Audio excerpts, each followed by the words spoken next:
ओम नमः शिवाय। आज हमारा शिव पुराण का 26वां दिन, जिसमें हम श्री रुद्र संहिता का 19वां अध्याय प्रारंभ करते हैं। 19वां अध्याय, गुण निधि को कुबेर पद की प्राप्ति। नारद जी ने प्रश्न किया, हे ब्रह्मा जी, अब आप मुझे यह बताइए कि गुण निधि जैसे महापापी मनुष्य को भगवान शिव द्वारा कुबेर पद को क्यों और कैसे प्रदान किया गया। हे प्रभु, कृपा कर इस कथा को भी बताइए।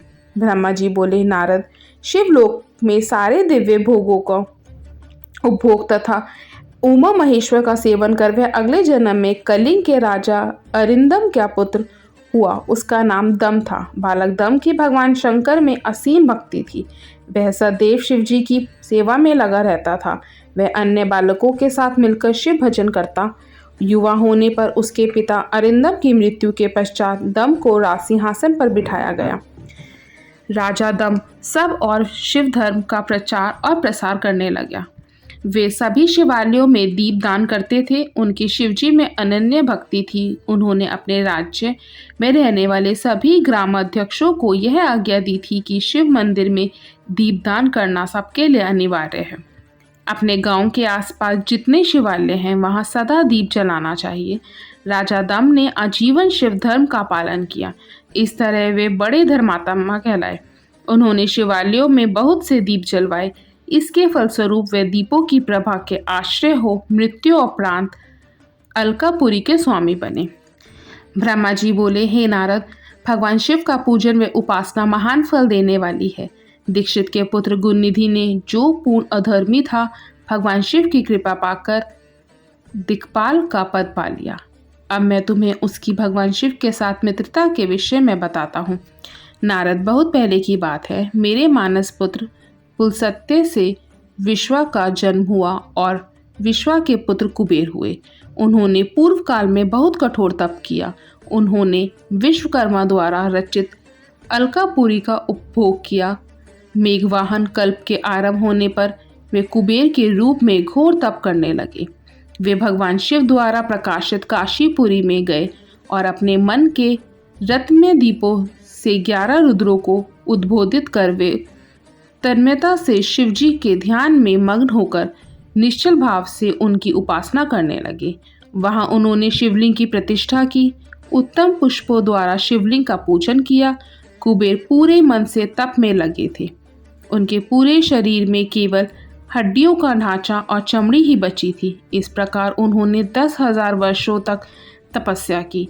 तत्पश्चात भगवान शिव अपनी दिव्य शक्ति उमा के भव्य रूप के साथ कुबेर के पास गए। अलकापति कुबेर मन को एकाग्र कर शिवलिंग के सामने तपस्या में लीन थे। भगवान शिव ने कहा, अलकापते, मैं तुम्हारी भक्ति और तपस्या से प्रसन्न हूँ। तुम मुझसे अपनी इच्छा अनुसार वर मांग सकते हो। यह सुनकर जैसे ही कुबेर ने आंखें खोली तो उन्हें अपने सामने भगवान नीलकंठ खड़े दिखाई दिए। उनका तेज सूर्य के समान था। उनके मस्तक पर चंद्रमा अपनी चांदनी बिखेर रहा था। उनके तेज से कुबेर की आंखें चौंधिया गई। तत्काल उन्होंने अपनी आंखें बंद कर ली। वे भगवान शिव से बोले, भगवान, मेरे नेत्रों को वह शक्ति दीजिए जिससे मैं आपके चरणरविंदों का दर्शन कर सकूं। कुबेर की बात सुनकर भगवान शिव ने अपनी हथेली से कुबेर को स्पर्श कर देखने की शक्ति प्रदान की। दिव्य दृष्टि प्राप्त होने पर वे आंखें फाड़ फाड़ कर देवी उमा की ओर देखने लगे। वे सोचने लगे कि भगवान शिव के साथ ये सर्वांग सुंदरी कौन है। इसने ऐसा कौन सा तप किया है जो इसे भगवान शिव की कृपा से उनका सामीप्य रूप और सौभाग्य प्राप्त हुआ है। वे देवी उमा को निरंतर देखते जा रहे थे। देवी को घूरने के कारण उनकी बाईं आंख फूट गई। शिवजी ने उमा से कहा, उमे, यह तुम्हारा पुत्र है। यह तुम्हें क्रूर दृष्टि से नहीं देख रहा है। यह तुम्हारे तप बल को जानने की कोशिश कर रहा है। फिर भगवान शिव ने कुबेर से कहा, मैं तुम्हारी तपस्या से बहुत प्रसन्न हूँ। मैं तुम्हें वर देता हूँ कि तुम समस्त निधियों और गुह शक्तियों के स्वामी हो जाओ। सुव्रतों, यक्षों और किन्नरों के अधिपति होकर धन के दाता बनो। मेरी तुमसे सदा मित्रता रहेगी और मैं तुम्हारे पास सदा निवास करूंगा, अर्थात तुम्हारे स्थान अलकापुरी के पास ही मैं निवास करूंगा। कुबेर, अब तुम अपनी माता उमा के चरणों में प्रणाम करो।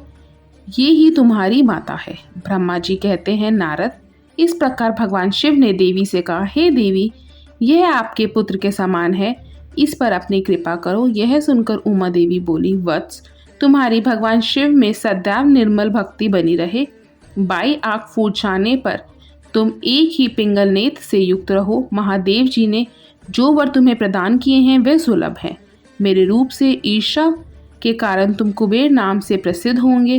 कुबेर को वर देकर भगवान शिव और देवी उमा अपने धाम को चले गए। इस प्रकार भगवान शिव और कुबेर में मित्रता हुई और वे अलकापुरी के निकट कैलाश पर्वत पर निवास करने लगे। नारद जी ने कहा, ब्रह्मा जी, आप धन्य हैं। आपने मुझ पर कृपा कर मुझे इस अमृत कथा के बारे में बताया है। निश्चय ही शिव भक्ति दुखों को दूर कर समस्त दुख प्रदान करने वाली है। ओम नमः शिवाय। 20वां अध्याय, भगवान शिव का कैलाश पर्वत पर गमन। ब्रह्मा जी बोले, हे नारद मुनि, कुबेर के कैलाश पर्वत पर तप करने से वहां पर भगवान शिव का शुभ आगमन हुआ। कुबेर को वर देने वाले विश्वेश्वर शिव जब निधिपति होने का वर देकर अंतर्ध्यान हो गए, तब उनके मन में विचार आया कि मैं अपने रुद्र रूप में, जिसका जन्म ब्रह्मा जी के ललाट से हुआ है और जो सहाकर है, कैलाश पर्वत पर निवास करूंगा। शिव की इच्छा से कैलाश जाने के इच्छुक रुद्रदेव ने बड़े जोर जोर से अपना डमरू बजाना शुरू कर दिया। वह ध्वनि उत्साह बढ़ाने वाली थी। डमरू की ध्वनि तीनों लोकों में गूंज रही थी। इस ध्वनि में सुनने वालों को अपने पास आने का आग्रह था। उस डमरू ध्वनि को सुनकर ब्रह्मा, विष्णु आदि सभी देवता, ऋषि मुनि, वेद शास्त्रों को जानने वाले सिद्ध लोग बड़े उत्साहित होकर कैलाश पर्वत पर पहुंचे। भगवान शिव के सारे पार्षद और गणपाल जहां भी थे, वे कैलाश पर्वत पर पहुंचे। साथ ही असंख्य गणों सहित अपनी लाखों करोड़ों भयावनी भूत प्रेतों की सेना के साथ स्वयं शिवजी भी वहां पहुंचे। सभी गणपाल सहस्त्रों भुजाओं से युक्त थे। उनके मस्तक पर जटाएं थी। सभी चंद्रचूर्ण, नीलकंठ और त्रिलोचन थे। हार, कुंडल, केयूर तथा मुकुट से वे अलंकृत थे। भगवान शिव ने विश्वकर्मा को कैलाश पर्वत पर निवास बनाने की आज्ञा दी। अपने व अपने भक्तों के रहने के लिए योग्य आवास तैयार करने का आदेश दिया। विश्वकर्मा ने आज्ञा पाते ही अनेकों प्रकार के सुंदर निवास स्थान वहां बना दिए। उत्तम मुहूर्त में उन्होंने वहां प्रवेश किया। इस मधुर बेला पर सभी देवताओं, ऋषि मुनियों और सिद्धों सहित ब्रह्मा और विष्णु जी ने शिवजी व उमा का अभिषेक किया।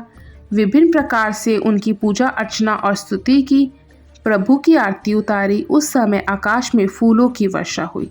इस समय चारों ओर भगवान शिव तथा देवी उमा की जय जयकार हो रही थी।